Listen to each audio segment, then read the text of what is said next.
আমরা অটোক্যাডে extreme command নিয়ে আলোচনা করব, খুব সহজভাবে দেখাবো। সর্বপ্রথম আমরা যদি ট্রিম করতে চাই, টিআর লেখে ডাবল এন্টার, এইভাবে ট্রিম করতে হবে, প্রত্যেকটার জন্য আলাদাভাবে ট্রিম করতে হবে। আমরা কিন্তু এক্সট্রিম কমান্ডের সাহায্যে এক ক্লিকে ট্রিম করতে পারবো।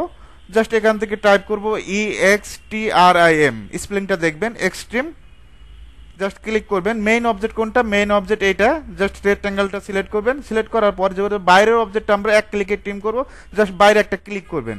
ক্লিক করলে দেখবেন যে ট্রিম হয়ে গেছে। আশা করি এক্সট্রিম কমান্ডের সাহায্যে এটা করতে পারবেন। এখন যদি আমরা এই সার্কেলের ভিতরটা আমরা ভিতর সাইড ইনসাইডটা ট্রিম করতে চাচ্ছি, সেটা কিভাবে করব, একইভাবে EXTRIM এক্সট্রিম, জাস্ট ক্লিক করবেন, মেইন সার্কেল অবজেক্টটা সিলেক্ট করবেন। সিলেক্ট করায় জাস্ট ইনসাইডে যে কোনো জায়গায় ক্লিক করবেন। ক্লিক করলে দেখবেন যে ট্রিম হয়ে যাবে। এখন এটা যদি ট্রিম না হয়, এটা কি করতে হবে, এটা যেহেতু আমাদের একটা অবজেক্টের রূপান্তর আছে, এটা আমাদের কি করতে হবে, এক্সপ্লোড করতে হবে, এক্স লেখে এন্টার। এখন আমার আবার চেষ্টা করি, EXTRIM এক্সট্রিম, জাস্ট ক্লিক করবেন, মেইন অবজেক্ট সিলেক্ট করবেন, জাস্ট ইনসাইডে ক্লিক করবেন, দেখবেন যে ট্রিম অটোমেটিক ভাবে হয়ে যাবে। এভাবে চাইলে আপনি এক্সট্রিম কমান্ডের সাহায্যে খুব সহজে ট্রিম করতে পারবেন।